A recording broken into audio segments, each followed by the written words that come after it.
Hi, folks. Welcome back to episode 9 of the Life Behind the Trig podcast. Today we've got myself, Sinclair Patience, and Kyle Randalls, and we're going to talk about media within the Highland Games, so predominantly filming. And for anyone that doesn't know, Kyle's just featured in a Netflix documentary called Home Game. So I think that was just released a couple of days ago. And Kyle, do you want to give a brief sort of introduction on what that series is about? Yeah, so I was approached by basically a production company who basically asked if I was interested, and they kind of explained the gist of what they were doing. So the idea of it was I think there's eight episodes which take sort of obscure sports that are sort of caked in traditions of whatever country they're in. So you've got an episode based in Italy, which is like a rugby hybrid sport, which is incredible to watch. There's a like deep sea diving where people literally like that's their life, that's what they do. There's a roller derby episode about the sort of roots of that. There's some wrestling that incorporates voodoo from Central Africa. There's an episode for everybody's flavour, if you know what I mean. But basically, the idea behind this, and I don't want to say what they pitched to me and make me sound like some bigwig prick, but what they'd sort of said they were trying to do was follow some athletes on their normal day life, their journey, on the journey to Braemar. So they were wanting to follow myself, walking Gus, going out for dinner with Amy, just what we'd normally do. I did some training stuff, so I went out throwing myself so they could get some footage. Myself and Lucas did a training session both in the gym and throwing. They got some footage of that, and then they sort of filmed us at Braemar, and they got us together afterwards and put some shots together so they could obviously edit it and put it together. But the whole point of it was to follow, two throwers, myself and James, and then Lucas was featuring because obviously he's in the Glenfiddich Championship. So the idea of the episode, which is the series is called Home Games, as you said. The episode here is about myself, James, and Lucas, our journey to Braemar. And it's about the Glenfiddich League, which is a series of 12 or 13 games, depending. There's normally one cancelled, which is a league. You get points per event, and at the end of the year, you get an overall champion. So it featured the three of us because we'd obviously been competing in it all year, and we have been for many years. And there was a battle all the way to the sort of last events at Braemar, whether it would be myself or Lucas that would win it. And that is basically what they were hoping to capture. Yeah. No, I watched the documentary just a couple of days ago there and thought it was really good. I think you've summed up kind of what the Glenfiddich series is quite nicely, and we've talked a lot on the podcast about the under-25 Highland Games, but that's basically a sort of beginner series which is run by Glenfiddich as well in the Grampian Highland Games circuit, and every year they climax at Braemar. But I thought the documentary captured that really nicely. Obviously followed yourself and Jamie Dawkins at his work and in the build-up to Braemar. And I think for a lot of Scottish throwers, certainly due to the Grampian League, Braemar does tend to be one of the bigger Highland Games on the circuit, and one that we very much look forward to. Would you agree with that? I'm pretty sure they quoted me saying it in the actual documentary, but Braemar's like the occasion of the year. You've competed in 12 or 13 games, and the whole league process finishes in Braemar. And obviously you've got all the other events going on. All the leagues are finishing. Your light events, your dancing. They all, as you said, Teehee climax at Braemar. That's the end of it. So there's a lot of there's a lot at stake, and it's also a massive occasion because it's probably one of the biggest games in Scotland. And then you've obviously got the royal presence. But yeah, I thought the documentary was great. Not because I'm in it, but because of what it's done. It's a shame there's no games on this year, because could you imagine how busy they would be after that coming out? Yeah, I think it definitely introduces people to the heavy events. I mainly liked the documentary because you starred in it. That was why I liked it. But no, there's been lots of filming done over the years on Highland Games, but I'm not sure it's ever been shared as well as it will on a platform like Netflix.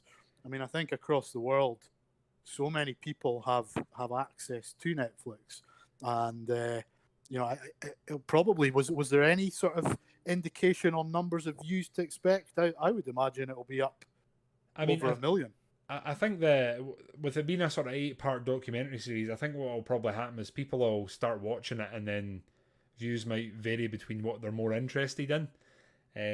But I've had a massive outpouring of people saying, you've made the games look good, which to me is the most important thing about it. It's not about one singular person looking good. It was about the games getting the limelight that I think it deserves and has deserved for years. It's a great occasion. There's loads going on. It's like a traditional Olympics condensed into one day. You've got, dancing, you've got athletic events, both light, heavy, you've got the tug of war going on, you've got the hill race. And to me, it's about highlighting the experience. And, years ago, this was like your local farmers or your local, basically your local grafters.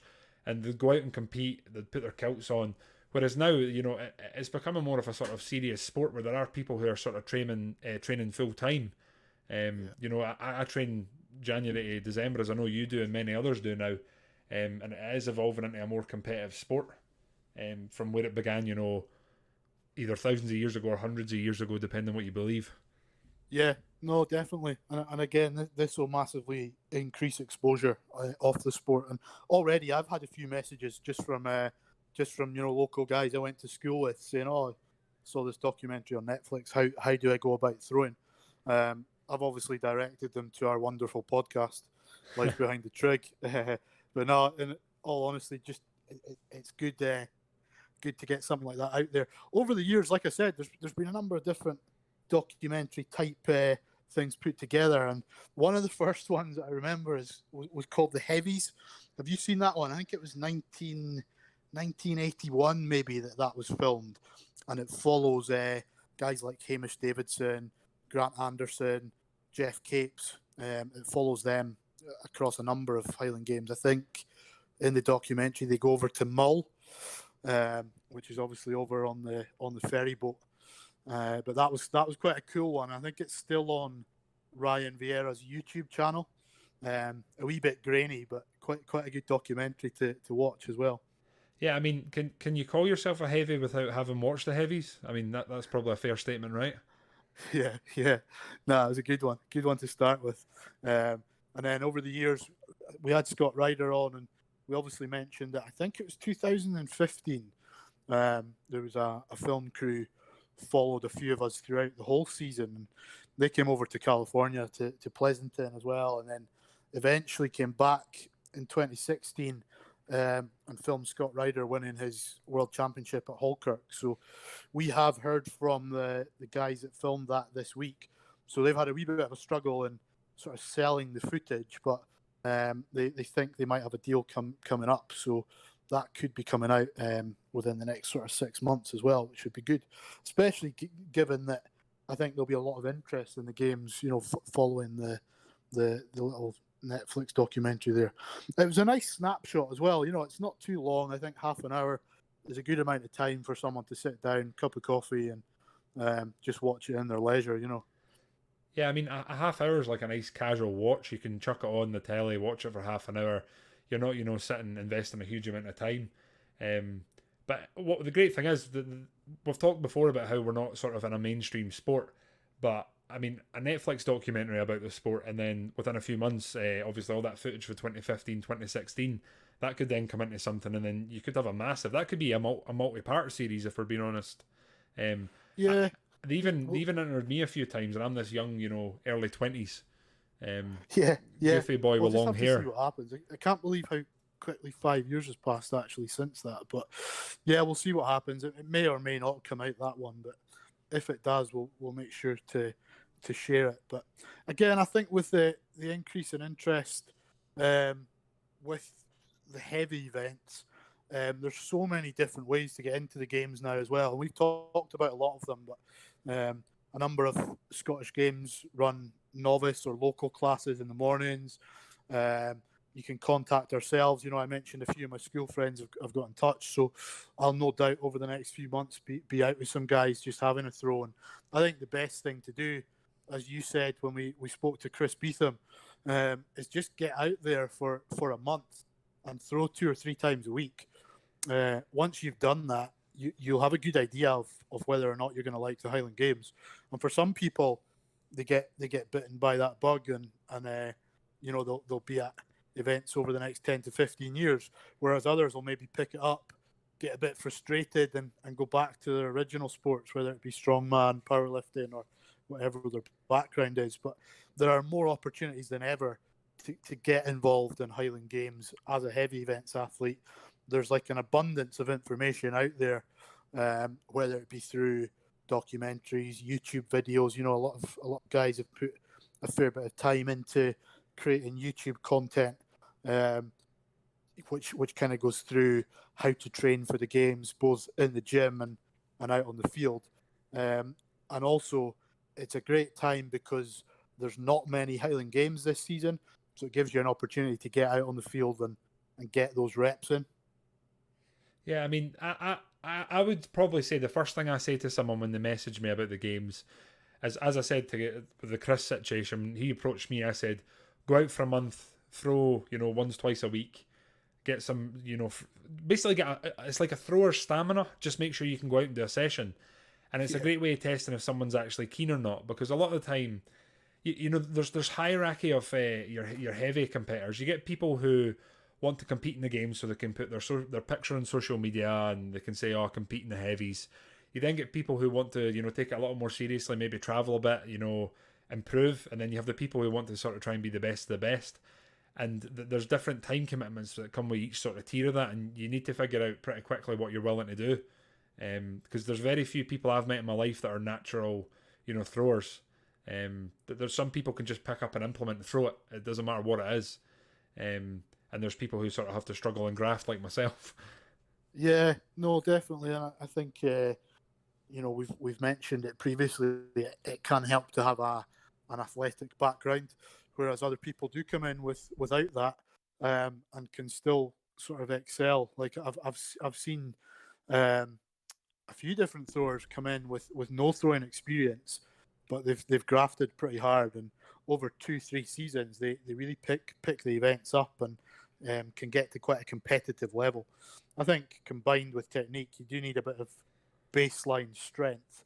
So we've talked about strength levels, and you don't need to be strongman levels of strength, but to excel in the sport as a heavy events athlete, you do need a baseline. It definitely helps. So what would you say your baseline you'd recommend for someone coming in? Like, if someone was to say to you, what lifts would you suggest that I get up to? So say if we say bench, squat, deadlift, power clean, if there's anything else you can think of adding, like, what would you say is a nice benchmark weight where you would say that's a reasonable strength level? Yeah, I mean, to throw far, so I think if we started with some of the throws, we'll just go with maybe 5 events. So if you look at the open stone, a reasonable throw would be maybe about 45 foot. That would be a competitive throw. Maybe not winning, but you'd be top 10. So 45 foot in the light stone, 70 foot in the light weight, maybe 13, 14 foot in the weight over the bar, and 120 foot in the hammer. I think baseline strength levels, you'd probably want to be squatting about 160 kilograms, maybe. I think you'd need to deadlift over 200, bench press 100 kilograms. So compared to strongman, it's nothing like where you'd need to be for that. To excel and to throw over 50 to 55 in the stone, over 80 in the weight, over 40 in the heavyweight, things would probably change slightly. I think you'd probably need to be squatting over 200 kilograms. Probably need to be bench pressing maybe 140 kilograms. But there's always exceptions to rules. Lorne Coulthard, who has put, I'm sure, 56 foot in the light stone, adamantly claims that he couldn't bench press over 100 kilos, which I'm a bit skeptical about. But I think what Lorne meant is that he's not a massive bench presser. Yet he's got a massive range. He's got long arms, kind of like yourself, really good range. and he's thrown real far. Jamie Dawkins, who was in the Netflix documentary, again, I'm sure isn't the strongest in the weight room, but Jamie's thrown the light hammer well over 135 foot, hasn't he? Yeah, I mean, James. I've mentioned James before, and I sort of hold James and Greg in the same sort of regard. They're not the biggest guys. I mean, they're by no means are they small, but they're not the biggest. They're not the heaviest, and I mean, I don't want to say they overperform, but in terms of their stature, they're certainly putting a very, very, very good showing. James has always thrown the hammer well, and I'm sure I've seen him throw 130 or close to, um, on his day. You know what I mean? It's just with a hammer in Scotland, I always feel like you need to get the right day with the right hammer because there's so many different variations of it. Um, Yeah, it's the same with most of the implements here, And this is what I love. See the stone. You can't compare the stone at any two games because some of them are eggs. I mean, there's some that are almost square-like. There's some of them that are, I don't know, they look like a baked tatty. You know what I mean? You can't really compare them in any way. And obviously the weight varies slightly in all of them. And some games you don't even have a 16-pound stone. You've got an 18-pound stone. And again, we've discussed that, but I think that's one of the charms of the games is that nothing's the same over here. But it's yeah, also one of the biggest, one of the biggest sore heads. yeah, no, exactly. It makes the Highland Games unique in comparison to other sports. You know, you're in different conditions every single event, so I think that is what's unique about the Highland Games. I think getting back to the sort of media side of things, um, I've done a wee bit in the past and tend to find it okay. But how did you find the filming? Like you came across pretty natural on camera and stuff. Did it bother you at all when you were actually at the games? I mean, the only time it really bothered me is see when you're throwing the hammer and you've got a microphone that's basically like gaffer taped to your chest, and Yeah, you're sort of swinging your arms and you can feel it. Like I kind of asked them, can I take it off for the hammer? But the rest of the events, I wasn't too bothered about it. I don't really mind being filmed or whatnot when I'm throwing, just as long as they're not. The big one for me is like the hammer and the weight. You've got like your death zone off of your sort of right hand side. yeah, I don't yeah, want anyone near there when I'm throwing. But pretty much anywhere else, then I'm quite happy. That it's the usual thing whenever you do any sort of filming. Obviously, it was for almost a week I was filming with them, most days. The start of the process, you quite enjoying it. You're excited. By the middle of it, you think, "What am I doing?" And then by the end, you're excited again. Um, yeah, but yeah, the big part and the nerves comes when you're waiting on the edit because you don't know how they're going to make you look. Like if they yeah, followed you for a week and filmed pretty much everything that's going on, you're not going to be in your best behaviour at all times. But I have to say, but I don't know if I can speak for everyone here, but you can see at one point I'm sort of sitting and I'm being interviewed, and it's just me and the sort of director in the room. His interview style was like pretty good. It's relaxed. It's more like a conversation, and yeah. they've got this weird sort of mirror that reflects him. So he's sitting next to the camera. You look and speak to him, but his face is reflected round, and you're actually Okay. looking into the camera. Yeah, It's yeah, quite a weird thing speaking to a camera, but actually a person. But his interview style definitely helped. I have to say though, I was interviewed in that room for about an hour and a half, and as you can see, they've probably only used a handful of clips. So it just goes to show you how much time goes into something getting what they want, and how much actually gets used. yeah. I think sometimes it can be detrimental. Like, I remember one year, the Discovery Channel, I think it was Canadian Discovery Channel, came to Inverness Games, and we've talked about some of these amateur games before, and that they're great events, but you can be lulled into like a false sense of security, and you feel like a big fish in a small pond sometimes because you know professional games will offer a bit more prize money, and that tend to be where bigger throwers will go. I've always loved Inverness Games and gone there because it's my local Highland Games, but the film crew came along from the Discovery Channel and they did a few days prior and similar thing, lots of interviews, lots of filming of different events. And then on the day, I think Jamie Gunn came along, and I'm I'm pretty well known for not being very good at the caber sometimes. And Jamie was definitely putting pressure on me with the caber and the hammer. And amateur games are only 5 events, so I was under a lot of pressure that day. But sometimes as well with these, the crews are looking for a story, And I think that's what's important about the Netflix one is they got a good story through the Grampian circuit there, and they're not able to show everything that happens on a day, but I'm pretty impressed with what they've pulled together into that little half-hour sort of snapshot of the Highland Games, and pretty confident that that'll definitely bring more exposure to our sport, which for us is a good thing, you know.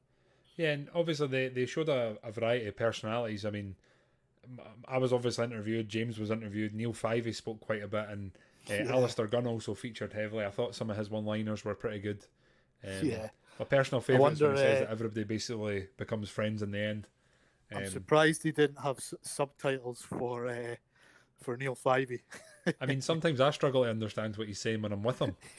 Yeah, he's. I'm sure sometimes he does it on purpose. He speaks in a thick Doric accent.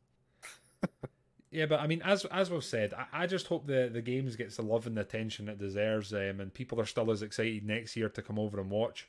I know I've had, I can't even tell you how many people that I don't know have either messaged or commented on my social media posts saying, "Love this, can't wait to come to a games," or "How do I get into this? How did you start?" Like, people want to know more, and I'm genuinely quite happy to sit and message back. So Yeah, I'm curious to see what comes out of it, and I'm hoping the games thrive the way it deserves to.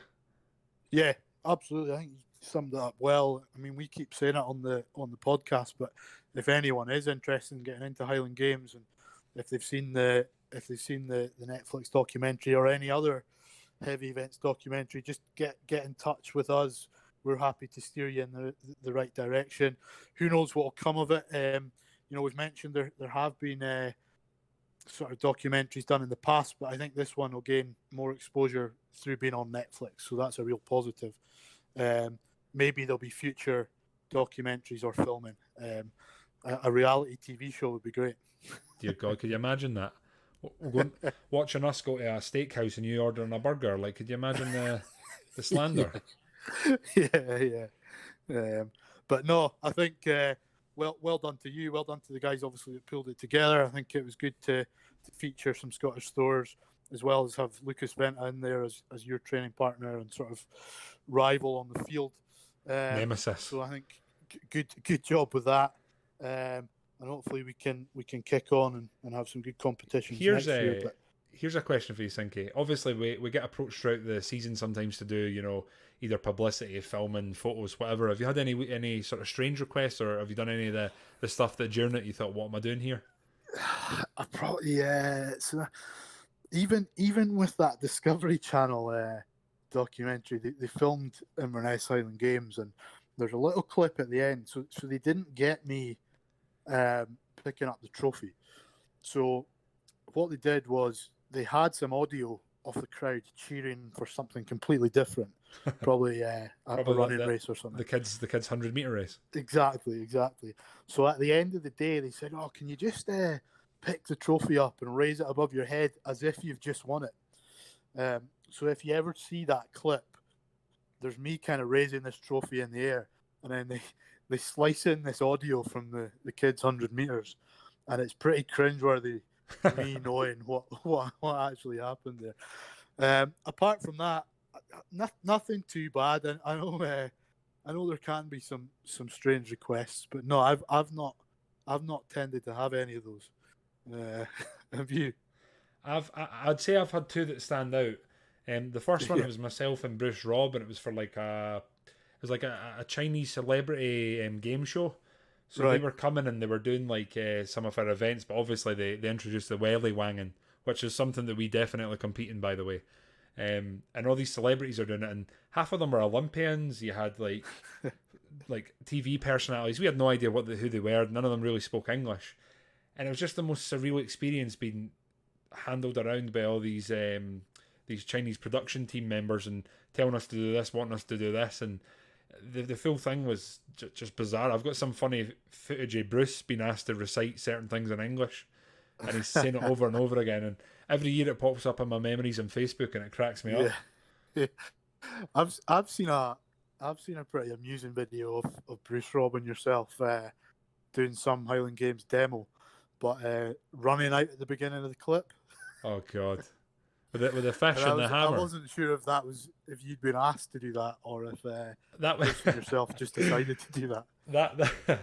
that was for a promotional video for a company I've done some corporate stuff for. And what the way it started is the two of us were running out and we go down to a river, and I pull like a putting stone out the river, and then Bruce pulls out a fish. Yeah, yeah. It was pretty cringe. But that full thing was I think it was meant to be sort of jovial and funny, so it's not so bad. Whereas this thing was like quite a serious program, like they were genuinely competing. Okay. The second one that stands out, this was for a massive worldwide magazine. You could say it's a national magazine that deals with all over the world. So I was dealing with the French version of it, and they were doing a photo shoot, and they wanted to compare the Highland Games. They wanted to compare the Highland Games and how it comes from a roots and where it is now. So obviously, Highland Games at its roots were in the Highlands. It was like local men competing, your farmers, your masons, your blacksmiths, like competing, and they wanted to compare it how it's came from like a rural sort of background where it was people putting their everyday strength into use to what it is now. So I live down in the central belt of Scotland in the Falkirk area. There's a lot of industry here, and I did some photos with them where it was like myself on a hillside at night, and there was the silhouette of what we used to call it BP, but it's like the Ineos petrochemical plant down here. Yeah. And it was that behind me, and it was sort of meant to compare what the roots came from to what it is now. And at one point, there was a big roundabout in Grangemouth next to the sort of plant, and they said, "Do you think we could go down and take some pictures with you standing in the middle of it?" I said, "I mean, you can go down, but I can guarantee you the security will appear." They're like, "Oh, it'll be fine, it'll be fine." So we went down, we started taking pictures, and one of the first things I'm asked is, "Would you take your top off?" And I was sort of like, I mean, do you think that's important? And just like that, wham, security appears. Sort of, what are you doing here? What's going on? And I was lucky that the security guy actually knows who I am from Grangemouth. I think I went to school with his son. But otherwise, I'm pretty sure we'd have had a bit of explaining to do, me standing with no top on in the middle of a roundabout in Grangemouth, getting my picture taken by the three men. My question would just be why did they want that to happen? I honestly don't know. I'd love an answer. I'd love an answer. Saved by the security then. But no, you can get some strange requests. I think often, even with local newspapers and stuff, you're striking some pretty awkward poses at times. But I think that's another thing with sort of media, and you kind of mentioned it earlier there, but you're never quite sure how it's going to be edited and how you're going to come across. Like I'm pretty confident that with that filming we did in 2015, Scott's the star, which rightly so. He went on and won worlds, and I was definitely filmed as the underdog there, which again I'm all right with that. I felt with the Netflix there, Jamie Dawkins, they twisted it a little bit at the end, which was quite harsh on him, because he's obviously training hard and putting in a lot of effort, but it can happen that. That's just something.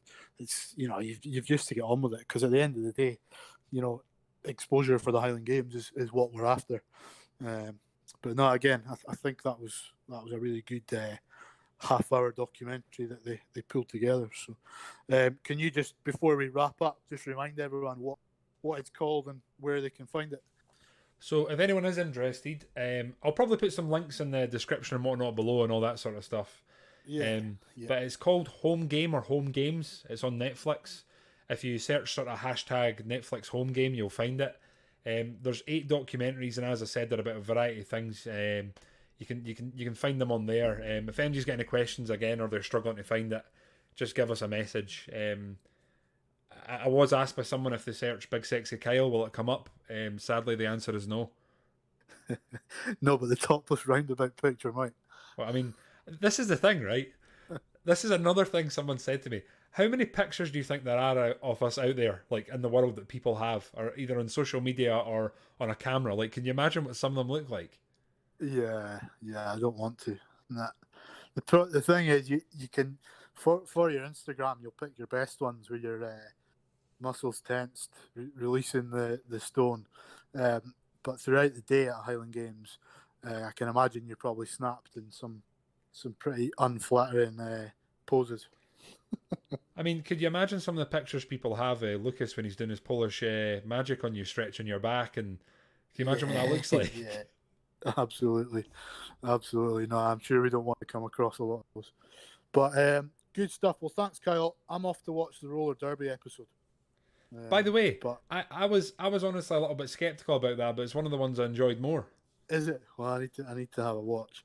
But Nat, good job, and we'll be back soon with another podcast. So thanks, folks. Take it easy. Thank you.